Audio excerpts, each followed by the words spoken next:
Court ಆದೇಶ ಪಾಲಿಸೋದು ನಮ್ಮ ಆದ್ಯ ಕರ್ತವ್ಯ. ಕಾನೂನಾತ್ಮಕವಾಗಿ ನಾವು ಹೋರಾಟ ಮಾಡ್ತೀವಿ. ನಾವು ಉಡಾಫೆಯಾಗಿ ಪ್ರಶ್ನೆ ಕೇಳಿಲ್ಲ ಅಂತ RSS ವಿಚಾರವಾಗಿ ಹಿಂದೆ ಮಾತನಾಡಿದಂಥದಕ್ಕೆ ಸಂಬಂಧಪಟ್ಟ ಹಾಗೆ ಏನು ಕ್ರಿಮಿನಲ್ ಡೆಫಾಮೇಷನ್ ಕೇಸ್ ಹಾಕಿದಾರಲ್ಲ, ಅದಕ್ಕೆ ಸಂಬಂಧಪಟ್ಟಂಗೆ ನೋಟಿಸ್ ಬಂದಿತ್ತಲ್ಲ, ಪ್ರಿಯಾಂಕ್ ಖರ್ಗೆ ಹೀಗಂತ ಹೇಳಿದ್ದಾರೆ. ಮತ್ತೊಂದು ಕಡೆ BK ಹರಿಪ್ರಸಾದ್ ಅವರು ಕೂಡ RSS ವಿಚಾರವನ್ನ ಮತ್ತೆ ಪ್ರಸ್ತಾಪ ಮಾಡ್ತಾ ಮಹಾತ್ಮ ಗಾಂಧಿಯನ್ನೇ ಇವರು ಟಾರ್ಗೆಟ್ ಮಾಡಿದಂಥವ್ರು ಅಂತೆಲ್ಲ ಟೀಕೆ ಮಾಡಿದ್ದಾರೆ. ಬನ್ನಿ ಏನು ಹೇಳಿದ್ದಾರೆ ಕೇಳೋಣ.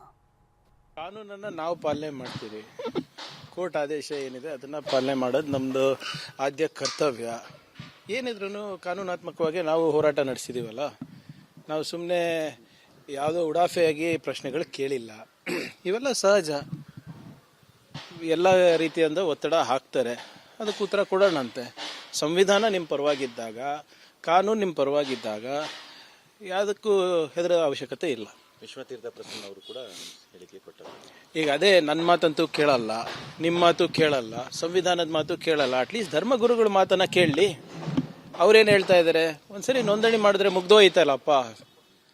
ಇವರು ಯಾರ್ಯಾರು ಸುಮ್ಮನೆ ಹಾದಿ ಬೀದಿನಲ್ಲಿ ಹೋಗಿ ಮಾತನಾಡ್ತಾ ಇದ್ದಾರೆ, ಅವ್ರ ಬಾಯಿಗೆ ಬೀಗ ಹಾಕ್ದಂಗೆ ಆಗುತ್ತಲ್ಲ ಅಂತ. ಕರೆಕ್ಟ್ ಅಲ್ವಾ? ಯಾಕೆ ವಿಶ್ವದ ಅತ್ಯಂತ ದೊಡ್ಡ ಸಂಸ್ಥೆ ನೋಂದಣಿ ಆಗಿಲ್ಲ? ಅವ್ರ ದೇಣಿಗೆಗಳು ಎಲ್ಲಿಂದ ಬರ್ತಾ ಇದೆ, ಲೆಕ್ಕ ಯಾರು ಇಡ್ತಾ ಇದ್ದಾರೆ, ಹೇಗೆ ಇಡ್ತಾ ಇದ್ದಾರೆ, ಅದರಿಂದ ಯಾರಿಗೆ ಲಾಭ ಆಗ್ತಾ ಇದೆ, ಯಾರಿಗೆ ನಷ್ಟ ಆಗ್ತಾ ಇದೆ, ಅದೆಲ್ಲ ಗೊತ್ತಾಗಬೇಕಲ್ಲ. ನಾವು ನೆಲದ ಕಾನೂನಿನ ಬಗ್ಗೆ ಗೌರವ ಇಟ್ಕೊಂಡಿರ್ತಕ್ಕಂಥವ್ರು. RSS ಅವರು ಪ್ರಿಯಾಂಕಾ ಖರ್ಗೆ ಅವರ ಮೇಲೆ ಕೇಸ್ ರಿಜಿಸ್ಟರ್ ಮಾಡಬೇಕು ಅಂತ ಹೇಳಿದ್ರೆ ಸಂತೋಷ ಪಡೋದಿದ್ದರೆ ಮೊದಲು ಅವ್ರ ಸಂಘಟನೆಯನ್ನು ರಿಜಿಸ್ಟರ್ ಮಾಡಿಸ್ಲಿ.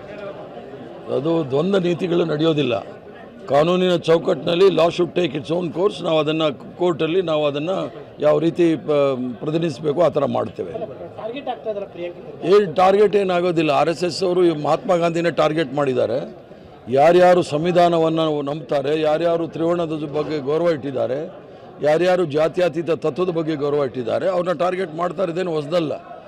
RSS ಅವರು ಯಾವತ್ತೂ ಸಹ ಬ್ರಿಟಿಷರ ವಿರುದ್ಧ ಇದ್ದವ್ರನ್ನ ಟಾರ್ಗೆಟ್ ಮಾಡ್ತಾನೆ ಇದ್ದಾರೆ. ಅವರು ಬ್ರಿಟಿಷರ ಪರ ಇದ್ದವರು.